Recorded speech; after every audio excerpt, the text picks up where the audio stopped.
আসসালামু আলাইকুম। আজকে আমি মজাদার একটি দারুণ রেসিপি নিয়ে এসেছি, তাই পুরো রেসিপিটা দেখবেন। আজকে আমি করব সাগু দিয়ে দুধ পুলি পিঠার রেসিপি। আর খুবই মজাদার এই রেসিপিটা, তাই অবশ্যই একবার হলেও বাসায় বানানোর চেষ্টা করবেন। তাহলে রেসিপিটা শুরু করি। প্রথমেই আমি এখানে মেন উপকরণটা নিয়ে নিব সাগু। এখানে আমি মেজারমেন্ট কাপে 1 কাপের মতো সাগু নিয়েছি। এর মিশ্রণটা আগে তৈরি করে নিতে হবে। আর একটি চালনির মধ্যে আমি নিয়েছি। আর এখানে আমি একটি বলের মধ্যে প্রায় অনেকটা পরিমাণ পানি দিয়ে ভিজিয়ে রেখে দিব। তার আগে এটাকে ভালোভাবে একটু ধুয়ে নিতে হবে। দেখতেই পাচ্ছেন, আপনাদের আমি প্রসেসটা দেখিয়ে দিচ্ছি কিভাবে আমি এটাকে ধুয়ে নিচ্ছি। আর আপনারা এখানে পরিমাণ মতো সাগুদানাটা নিয়ে নেবেন। দেখুন, কিছুটা সুন্দরভাবে ভিজিয়ে নেওয়ার পর প্রায় 1 ঘন্টার মতো আমি এটাকে এরকম ভিজিয়ে রেখে দিব। প্রায় 1 ঘন্টা পর আমি চলে এসেছি। আর অবশ্যই আপনারা 1 ঘন্টাই রাখবেন, তা না হলে এটা নরম হবে না, সুন্দরভাবে ঢোটা হবে না। দেখতেই পাচ্ছেন, এখন আমি এটাকে 1 ঘন্টা পুরোপুরি সুন্দরভাবে রেস্টে ভিজিয়ে রেখে দেওয়ার পর একটি পাশে এখন আমি এটাকে রেখে দিব। আর এটাকে আমি এখন একটি পাশে রেখে দেওয়ার পর এখন আমি পুরটা তৈরি করে নিব।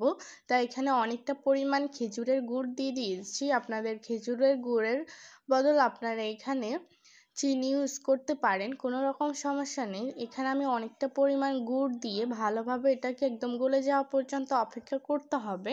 তারপর এখানে আমি অনেকটা পরিমাণ নারকেল দিয়ে দিয়েছি। এখানে আমি 1 বাটির মতো নারকেল দিয়ে দিলাম।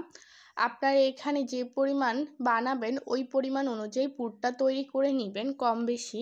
দেখুন, কিছুক্ষণ ধরে এভাবে আমি নেড়ে চেড়ে কালার করে তুলে নিলাম। সুন্দরভাবে পুরটা তৈরি হয়ে গিয়েছে। আর এটাকে আমি 1 ঘন্টার জন্য সুন্দরভাবে রেখে দেওয়ার পর দেখতেই পাচ্ছেন এটা কতটা একদম নরম হয়ে গিয়েছে। এখন উপর দিয়ে দিলাম স্বাদ মতো লবণ। তারপর এখন আমি হাত দিয়ে সুন্দরভাবে এটাকে চটকে নিব, যাতে সুন্দরভাবে মিশে যায়। আর এইভাবে হাত দিয়ে ভালোভাবে মতে এটাকে পুরো ভেঙে নিতে হবে।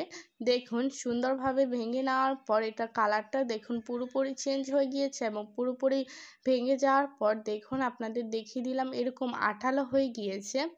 আর আপনাদের অবশ্যই বলে রাখছি, 1 ঘন্টা ভিজিয়ে না রাখলে এটা একদমই গলে যাবে না, তা না হলে এটা সুন্দর একটা মিশ্রণ হবে না। দেখুন, এরকম আঠালো করে নিয়েছি।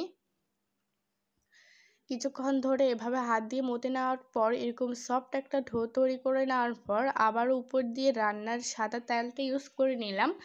এখন আমি হাত দিয়ে আবারও সুন্দরভাবে মিশিয়ে নিচ্ছি। সুন্দরভাবে মিশিয়ে নিতে হবে। দেখুন, কিছুক্ষণ ধরে এভাবে মিশিয়ে নেওয়ার পর অনেকটা সফট করে আমি ডোটা তৈরি করে নিচ্ছি।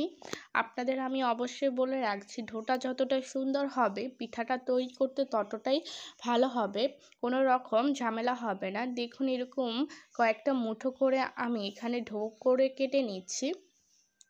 আর এটাকে আমি একদম চ্যাপ্টে করে গোল করে এখন আমি এগুলো পিঠাগুলো তৈরি করে নিব। দেখতেই পাচ্ছেন, আপনারা পুলি পিঠার মতো এটা তৈরি করে নেবেন। দেখুন, আমি এটা হাতের সাহায্যে সুন্দরভাবে একটু বড় করে নিচ্ছি রুটির মতো।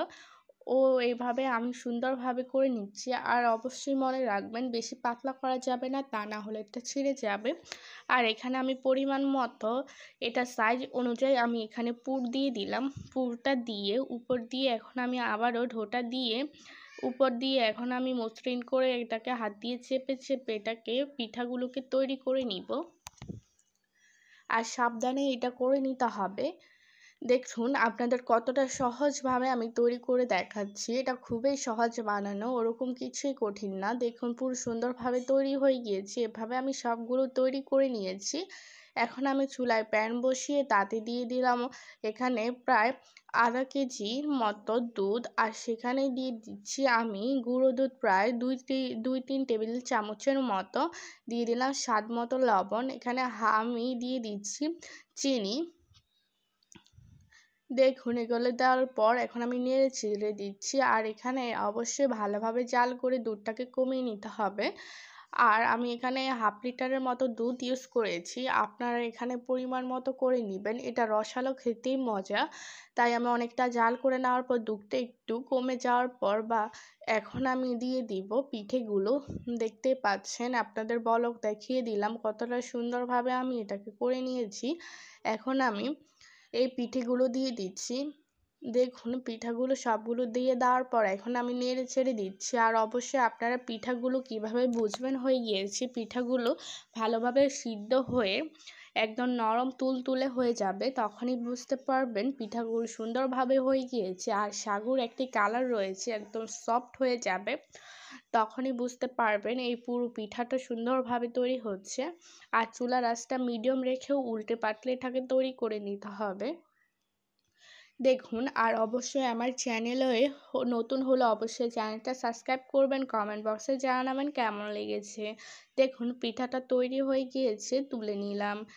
এখন আমি পরিবেশন করলাম। দেখুন জাস্ট দেখতে কতটাই না লোভনীয় লাগছে, খেতে মাশাআল্লাহ খুবই ভালো হয়েছে। যদি রেসিপিটা ভালো লাগে অবশ্যই চ্যানেলটা সাবস্ক্রাইব করবেন, পাশে থাকা বেল আইকনটি ক্লিক করে রাখবেন। নিত্য নতুন রেসিপি পেতে আমার চ্যানেলে আরও মজাদার পিঠার রেসিপি আছে, গিয়ে দেখে আসতে পারেন। এখন আমি একটি পিঠা আপনাদের কেটে দেখাবো বা ভেঙে দেখাবো, ভিতরটা কতটা সফট, দেখতে কতটাই না লোভনীয় লাগছে।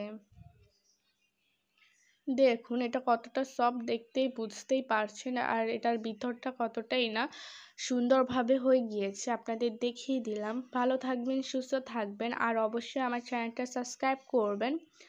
আল্লাহ হাফেজ।